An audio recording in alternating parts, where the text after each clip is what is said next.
Estamos agora retornando no nosso segundo horário do nosso curso de Teologia Sistemática aqui no Ministério Internacional Revista. Eu sou o Luciano, estou ensinando para vocês essa primeira parte que nós falamos da Escritura, Bibliologia, o estudo da Bíblia, o estudo das Escrituras. Agora, após falarmos da importância da teologia e cortarmos alguns mitos que são contrários à teologia, alguns ensinamentos distorcidos, a gente vai adentrar agora num entendimento mais profundo e mais escriturístico da própria Escritura. A própria Bíblia, ela fala de si mesma, ela é suficiente. Nós queremos agora falar sobre a Escritura. Se você quer acompanhar na apostila, é bom que acompanhe a página 12, irmãos. Escritura, antes de começarmos, a gente provou para vocês no início que a Escritura é a autoridade definitiva do sistema cristão e que nosso conhecimento de Deus depende exclusivamente da Bíblia Sagrada. Ela chama a exclusividade para si. Portanto, é apropriado começar o estudo da teologia examinando alguns atributos da Escritura, como examinamos alguns atributos da teologia. Então, a natureza da teologia qual é, irmãos? A natureza da teologia da Escritura é que a Escritura ela foi falada. A Escritura é verbal. Deus falou. A natureza dela é que o próprio Deus falou. E hoje nós vivemos um tempo em que as pessoas desprezam palavras, desprezam a linguagem, desprezam as Escrituras. Hoje a gente está num tempo de vídeo, de imagem. Até tem aquelas ideias, de que uma imagem fale mais do que 1000 palavras, como eu falei com vocês aqui na segunda-feira passada. Mas será que isso é verdade mesmo? Se imagens são superiores, irmãos, então por que a Bíblia não tem um desenho? Tem imagem na Bíblia? Uma sequer, nem para remédio. Não há uma imagem na Bíblia. A Bíblia é a palavra, foi falada, então não há imagens nas Escrituras. Mesmo se as imagens fossem importantes na comunicação teológica, o fato de que Deus escolheu usar palavras e não imagens, irmãos, ao invés de desenhos, implica que as palavras são suficientes, são superiores. É isso mesmo, palavras são suficientes e é isso mesmo, palavras são superiores. A ideia é essa. Amém? Então essa conversinha de que imagens são mais importantes do que palavras, isso não é verdade. A palavra é essencial, ela é superior e ela é eficiente. Eu falei aqui para vocês na semana passada e reforço: se você olhar para um ser humano, um homem crucificado num pedaço de pau, ensanguentado, e você perguntar o que é isso, se ninguém explicar, ninguém vai saber o que é. A imagem de Jesus na cruz do Calvário, a cruz do Calvário, ela só representa alguma coisa porque foi falado sobre ela. Ali Jesus morreu na cruz do Calvário pelos nossos pecados. Então as palavras são suficientes, elas valem muito mais do que 1000 imagens, irmãos. Amém? Então a figura precisa ser explicada, a imagem precisa ser explicada. Tudo isso que não é a Escritura falada, verbal, precisa ser explicado. Os objetos, e aí entra a música também. O pessoal da música vai ficar um pouco chateado agora, porque há uma exaltação na música, como se a música fosse a última Coca-Cola do deserto, que passasse doutrina, e que a doutrina realmente é revelada na música. O que seria da igreja sem a música? Irmãos, deixa eu falar uma coisa para você. A Bíblia tem um livro de Salmos, mas não tem uma nota musical no livro de Salmos. Tem um dó lá. Um dó, ré, um mi, um sol, um fá. Não tem isso. É um livro cantado. Tem várias músicas, dezenas de músicas, mas não foi ensinado as músicas para nós. Foi dado a palavra escrita. Compreende, irmãos? O ponto de vista que exalta a música acima da comunicação verbal vai sofrer a mesma crítica. A mesma crítica das imagens, a mesma crítica das figuras. É impossível, irmãos, derivar qualquer significado religioso da música se ela estiver sem palavras. Ela precisa da palavra. Aí eu falei no livro de Salmos, mas o livro de Salmos promoveu a palavra, falou a palavra. Então as melodias originais não acompanharam as palavras dos Salmos. Então não tem melodia original ali acompanhando as palavras dos Salmos. Então o que vale é a letra das músicas, o Salmo falado. Embora seja tão importante assim, a música no papel da adoração cristã é muito importante para as nossas vidas, no nosso culto. Ok, irmãos? Apostila aí é a página 12. Agora a gente vai para a página 13. Novamente, falando da natureza das Escrituras, falando aqui a respeito de experiências religiosas de novo. Elas são sem significado, a menos que sejam acompanhadas de expressão verbal. E a palavra está envolvida com isso. A palavra comunicar. Por que é assim, irmãos? Porque a Escritura foi soprada por Deus. Deus soprou sua palavra. Quero mostrar para vocês esse versículo lá comigo, lá em 2 Timóteo, capítulo 3. Demonstra a inspiração da Bíblia, o sopro divino. 2 Timóteo 3, versículo 16.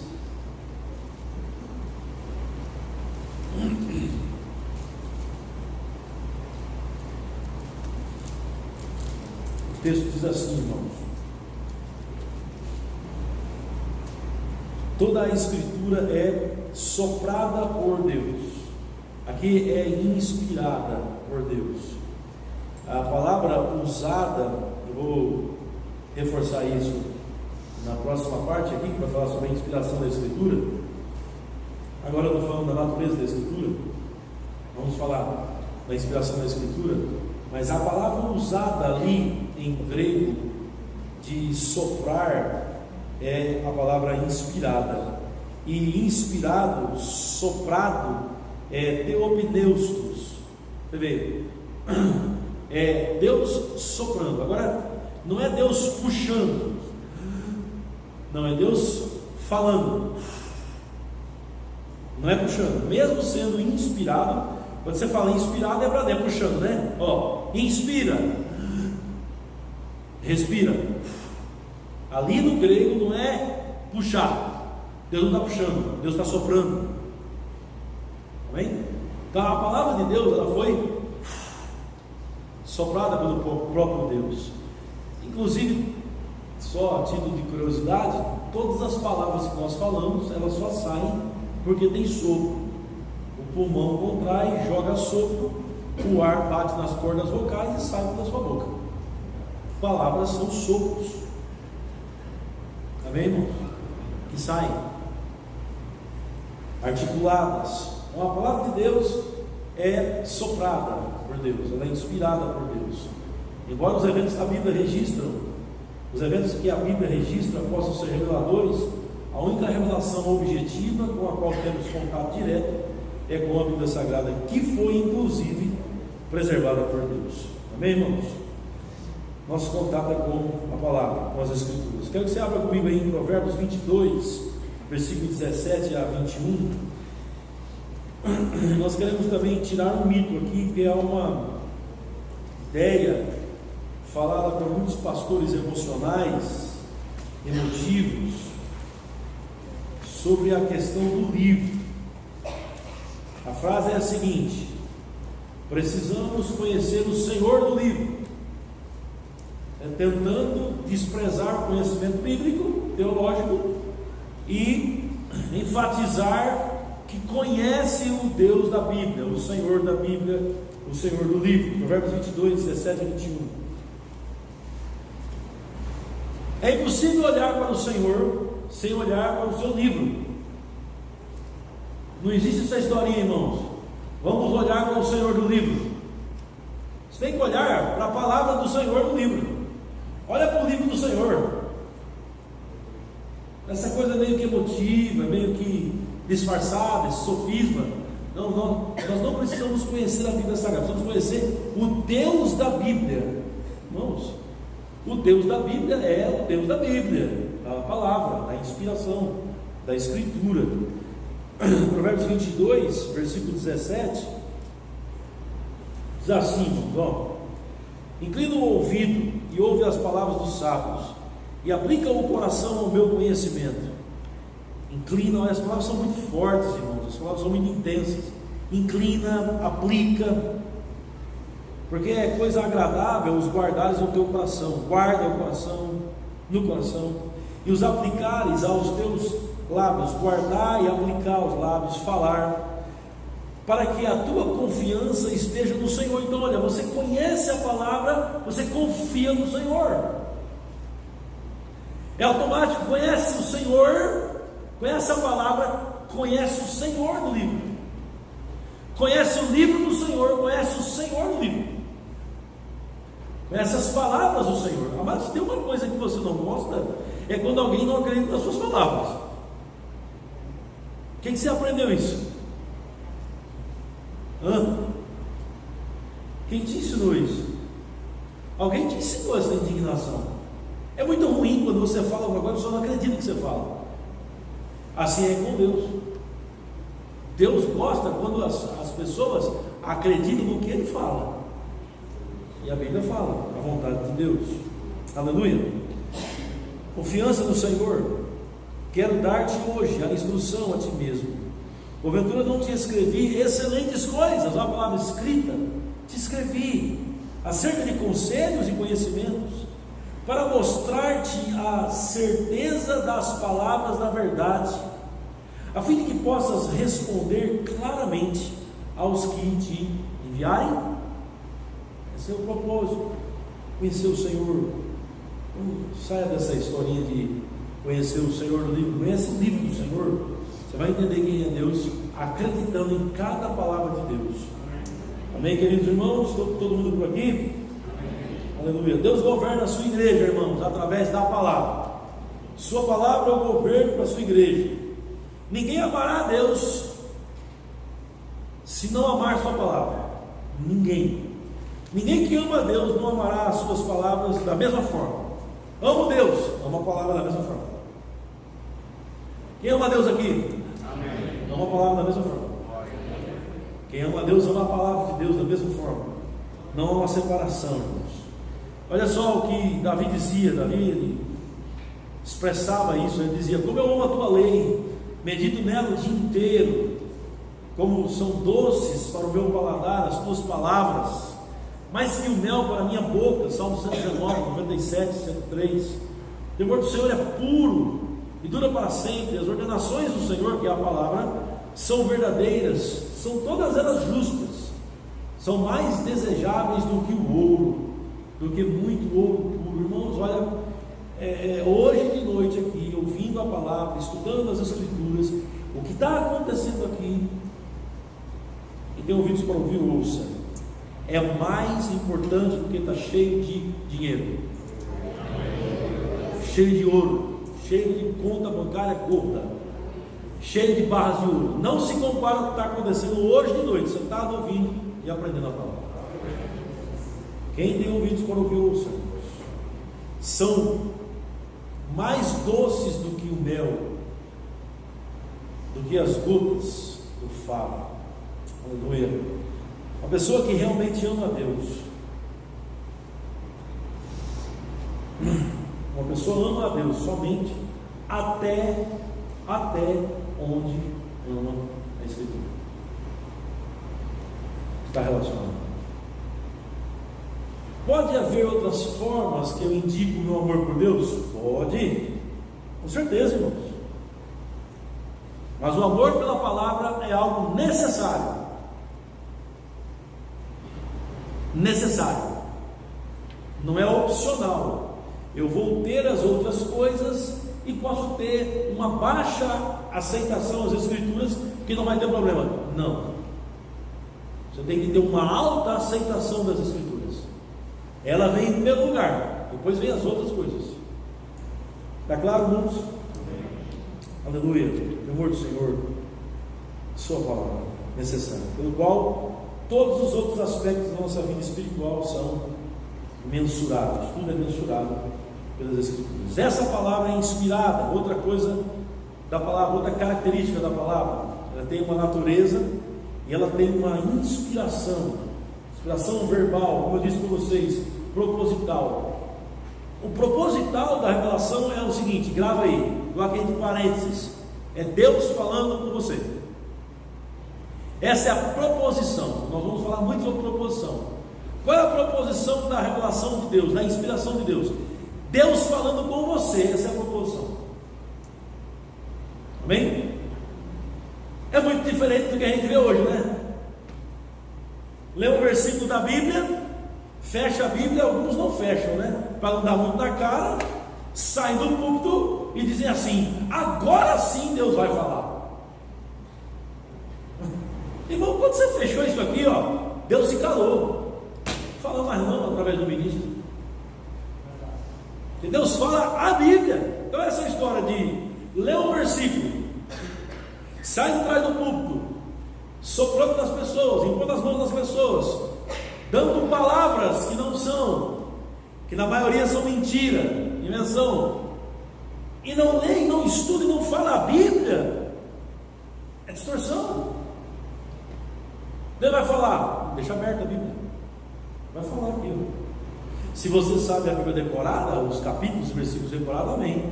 Mas que contanto que saia da sua boca a palavra, que ela seja realmente a verdade na nossa vida. Então a proposição é: a palavra de Deus é a voz de Deus, Deus falando conosco. Nenhum outro modo, irmãos, de se conhecer Deus é superior ao estudo da Bíblia, nenhum. Um dia perguntaram para um grande ministro do Senhor, reformado, disseram para ele: olha, o que é mais importante, a oração ou a leitura da palavra? O que é mais importante? Ele disse: o que é mais importante no passarinho? A asa do lado direito ou a asa do lado esquerdo? Se tirar a asa do passarinho, ele cai. Bem como a asa do avião. Então, irmãos, o que é mais importante na vida? Oração ou a leitura da palavra? Os dois estão andando juntos. Comunhão com Deus, relacionamento com Deus está andando junto. Aleluia.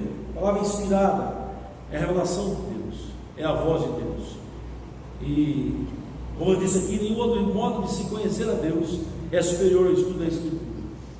E nenhuma outra fonte de informação sobre Deus é mais precisa. Fulano e tal ali tem uma palavra poderosa, revelada. Sim, é a Bíblia? Não, então não é precisa. É a Bíblia Sagrada? Então é preciso. É acurada, é abrangente. Amém, queridos? Paulo disse isso, que toda a Escritura é proveitosa. Além de ser soprada, inspirada, ela é proveitosa. E aí, irmãos, você vê que a Bíblia abrange todo o nosso ser. Ela ensina, repreende, corrige. Pronto, você que não gosta de ser corrigido, de 5 coisas que a Bíblia faz, vamos ver aqui quantas ela faz? Vamos lá, proveitosa para: primeiro, ensinar; segundo, repreender; terceiro, quarto, instruir. Pronto, são 4 coisas. Das 4 coisas, irmãos, 2, e tem uma outra versão que mostra 3, são repreender pessoas, corrigir conduta.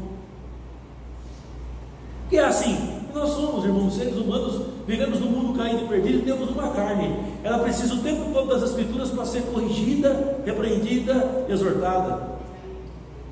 Eu não gosto de ser chamado a atenção, faço de tudo para não ser chamado a atenção. Pronto, a palavra de Deus diz que todo é aquele que não gosta de ser chamado a atenção. Todo. Sábio é aquele que gosta de ser repreendido. Você percebe que é a contramão? Contramão. A carne não gosta de ser repreendido, o Espírito gosta, a carne odeia. Mas é o que a palavra de Deus faz o tempo todo. Aí é abrangente, a Bíblia é abrangente, ela pega tudo na nossa história, tudo na nossa vida. A inspiração de Deus toma conta de tudo, irmãos. Tudo o que você precisa, a Bíblia tem a resposta. Aleluia. Já falei sobre isso aqui. Vamos ver aqui algumas características das Escrituras. Procede de Deus, podemos corretamente chamar a Bíblia de a palavra de Deus. Esta é a doutrina da inspiração divina, que nós estamos ministrando agora. E algumas características da Bíblia Sagrada que é bom saber. Primeiro, ela tem duas partes, chamadas de Testamento, Velho Testamento, Novo Testamento. Possui 66 livros, 39 livros do Velho Testamento, 27 livros do Novo Testamento. Esses livros foram escritos por aproximadamente, nós falamos aproximadamente, porque tem alguns livros que não se sabe exatamente, não se pode cravar quem foi que escreveu, mas aproximadamente 40 autores, 40 pessoas escreveram, inspiradas pelo Espírito Santo de Deus, a Bíblia Sagrada. 66 livros, 40 autores, e ela foi escrita no período de 1610 anos. Durante 1610 anos, 40 pessoas escreveram a Bíblia. Entendemos? A inspiração de Deus. Deus esperou o momento certo para tocar no coração desses homens e revelar a sua verdade ao mundo. Como nós falamos, a última aula não foi ditada, ela foi soberanamente orquestrada. Deus fez homens. Deus não procurou homens para escrever a sua Bíblia. Deus fez homens escrever a sua palavra, a sua Bíblia.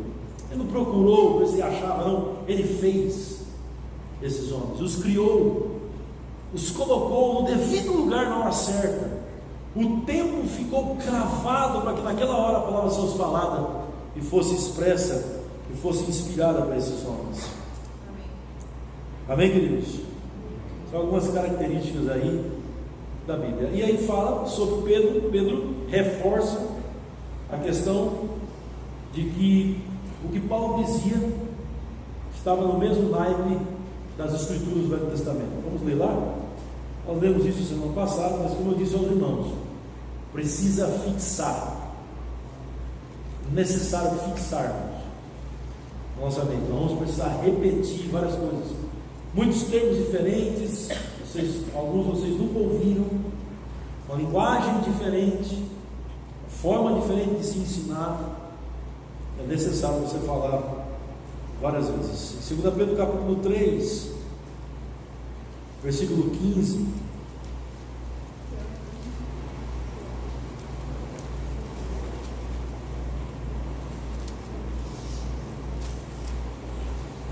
Pedro 3,15, ele diz: e tende por salvação a longanimidade do nosso Senhor, como igualmente o nosso amado irmão Paulo vos escreveu. Está falando sobre Paulo escrevendo sobre a longanimidade do Senhor, a palavra que Deus lhe deu, segundo a sabedoria que lhe foi dada ao falar acerca destes assuntos, como de fato costuma fazer em todas as suas epístolas, nas quais há certas coisas difíceis de entender, que os ignorantes e instáveis deturpam, como também deturpam as demais escrituras para a própria destruição deles. Então aqui Pedro está endossando o que Paulo escrevia, colocando o que Paulo escrevia na mesma autoridade da velha aliança. Aí agora você vem em 2 Pedro capítulo 1, versículo 20 e 21. 2 Pedro capítulo 1, versículo 20 e 21. Deus exerceu o controle preciso sobre todas as coisas, na hora certa, irmãos, a palavra ser soprada, ser falada. Todo indivíduo da Bíblia estava no lugar que Deus quis que estivesse. Todo homem que Deus escolheu para estar ali, toda a personalidade, todo o cenário, tudo foi devidamente e soberanamente preparado pelo nosso Deus e nosso Pai para que a Escritura estivesse ali. 2 Pedro 1, versículo 20 diz: sabendo primeiramente isto, que nenhuma profecia da Escritura provém de particular elucidação. Então ninguém aqui particularmente resolveu elucidar-se. Ele está dizendo, ninguém de sã consciência e resolveu elucidar-se. Então a partir de agora eu vou dizer, olha, a palavra diz isso. Não. Deus nos inspirou, aleluia, nenhuma escritura. Porque nunca jamais qualquer profecia foi dada por vontade humana, nenhuma, irmãos, todas vieram por Deus. Homens santos falaram da parte de Deus, movidos pelo Espírito de Deus. Amém, irmãos? Quando chegou o tempo certo, tudo foi supervisionado, devidamente supervisionado. Deus exerceu o seu controle, na hora certa tudo foi colocado no seu devido lugar. Quando chegou o tempo de escrever, o Espírito Santo veio, pairou sobre esses homens, e então saiu a Bíblia Sagrada. É a revelação de Deus para nós, é o produto de Deus para nós. Essa Bíblia Sagrada, irmãos, na página 16, ela tem uma unidade. Quero falar agora sobre a característica da Bíblia Sagrada, chamada unidade. A gente falou sobre a característica da Bíblia Sagrada, sua natureza, ela é falada, sua inspiração, Deus falando conosco, inspirada por Deus, sopro divino, e agora a unidade. Suas palavras procedem de uma única mente divina. Você pode pegar, meu irmão, minha irmã, qualquer livro da Bíblia, todos eles estão conectados, não estão soltos. Os livros da Bíblia não estão soltos. Os livros da Bíblia estão conectados. A inspiração, irmãos, de Deus, ela subentende-se uma unidade, a unidade das Escrituras, a consistência das Escrituras. Entendem isso, irmãos? Uma parte da Bíblia não contradiz a outra parte da Bíblia. Quando uma parte da Bíblia contradiz outra parte da Bíblia, é a interpretação errada. Vamos ver? Olha só, você vê isso na vida de Jesus. Satanás, abre lá comigo em Lucas ou Mateus, capítulo 4, ele tenta ludibriar Jesus com uma interpretação distorcida da Bíblia. Então, Lucas 4 ou Mateus 4, né? Vamos para Lucas 4. Você vai ver aqui a unidade das Escrituras. Se tiver contradição, pode ver que tem interpretação distorcida, tem bagunça aí na interpretação. Se há uma aplicação errada, há um entendimento errado, pode ter certeza que alguém manejou a Bíblia de uma forma errada, não conectou os versículos no lugar certo, tirou o texto do contexto. Pode saber disso, tenha certeza. Olha Satanás tentando tirar a unidade das Escrituras e tirando o texto do contexto. Olha lá, Lucas 4. Jesus, cheio do Espírito Santo, voltou do Jordão e foi guiado pelos meus espíritos no deserto, durante 40 dias sendo tentado pelo diabo. Nada comeu naqueles dias, ao fim dos quais teve fome. Disse-lhe então o diabo: se és o Filho de Deus, manda que esta pedra se transforme em pão. Aí, irmãos, ele está tentando Jesus para levar Jesus a uma distorção doutrinária, é interpretar o texto bíblico fora do seu contexto para fazer uma coisa errada. Mas Jesus respondeu: está escrito, não só de pão viverá o homem. E elevando-o, mostrou-lhe no momento todos os reinos do mundo. Disse-lhe o diabo: dar-te-ei toda esta autoridade e agora desses reinos, porque ela me foi entregue e a dou a quem eu quiser. Portanto, se prostrado me adorares, toda será tua. Mas Jesus lhe respondeu: está escrito, ao Senhor teu Deus adorarás e só a Ele darás culto. Então o levou a Jerusalém e o colocou sobre o pináculo do templo e disse: se és o Filho de Deus, atira-te daqui abaixo. Aí ele vai usar as Escrituras de novo. Olha o texto fora do contexto, irmãos, olha só a distorção, porque também está escrito Jesus, está escrito Jesus. Ele usa o Salmo 91, versículo 11 e 12, está escrito: aos seus anjos ordenará teu respeito, que te guardem, e eles te sustentarão nas tuas mãos, para não tropeçares em pedra alguma, em alguma pedra. Respondeu-lhe Jesus: também está escrito, ou dito está, não tentarás o Senhor teu Deus. Então, não pode tirar da Bíblia um versículo, para através daquele versículo tentar Deus. subir no edifício, se jogar e dizer: Deus vai me livrar da morte. Não, você vai morrer. Isso é tentar Deus. Se você pegar as Escrituras, tirar do contexto e começar a ter contradição, começar a se bater os versículos, irmão, é porque houve uma interpretação distorcida, uma aplicação ou um entendimento errado das Escrituras. Porque os textos não podem se bater, entendem? Jesus usou a Bíblia do mesmo jeito. Ele usou a Bíblia. Deuteronômio capítulo 6, versículo 16. Há uma unidade nas Escrituras. Você vê essa unidade também em outro episódio. Vai lá comigo, irmão, em Mateus capítulo 22. Jesus questionando os fariseus a respeito da Bíblia, mostrando uma suposta contradição bíblica, mas essa suposta contradição bíblica ia mostrar uma verdade, de que ele era Deus e de que ele era homem ao mesmo tempo. Olha só, Mateus capítulo 22,